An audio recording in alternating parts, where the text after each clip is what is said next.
হরে কৃষ্ণ। শ্রীমদ্ ভাগবতের তৃতীয় স্কন্ধ প্রথম অধ্যায়ের আজকে আমরা 27 নম্বর শ্লোক নিয়ে হাজির হয়েছি। তো আমার সাথে আপনারাও পাঠ করবেন। ওম নমো ভগবতে বাসুদেবায়, ওম নমো ভগবতে বাসুদেবায়, ওম নমো ভগবতে বাসুদেবায়। কচিত কুরুনাম পরম সুহত ন ভাম স আস্তে সুখম অঙ্গ শৌরী য বৈ শ্রীনাম প্রীত পত দদাতি বরান বজ্রান বর তর্পণেন। অনুবাদ করছি।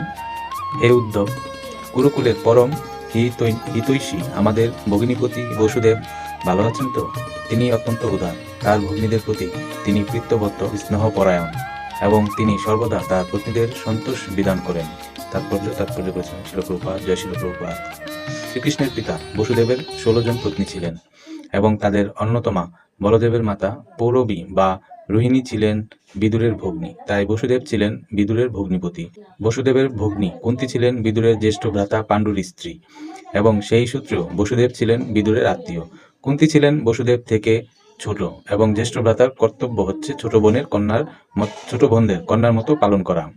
কুন্তীর যখনই কোনো কিছু প্রয়োজন হতো তার ছোট বোনের প্রতি গভীর প্রীতিবশত তিনি তৎক্ষণাৎ অত্যন্ত উদার চিত্তে তা সরবরাহ করতেন। বসুদেব কখনো তার পত্নীদের সন্তোষ বিধানে অবহেলা করেননি এবং তার ভগ্নীর আকাঙ্ক্ষিত সমস্ত বস্তু সরবরাহ করেছিলেন। কুন্তীর প্রতি তিনি বিশেষ যত্নশীল ছিলেন, কেননা তিনি অল্প বয়সে বিধবা হয়েছিলেন। বসুদেবের কুশল জিজ্ঞাসা করার সময় তার কথা বিদুরের মনে পড়েছিল এবং তার সঙ্গে তার আত্মীয়তার স্মৃতি জাগরিত হয়েছিল।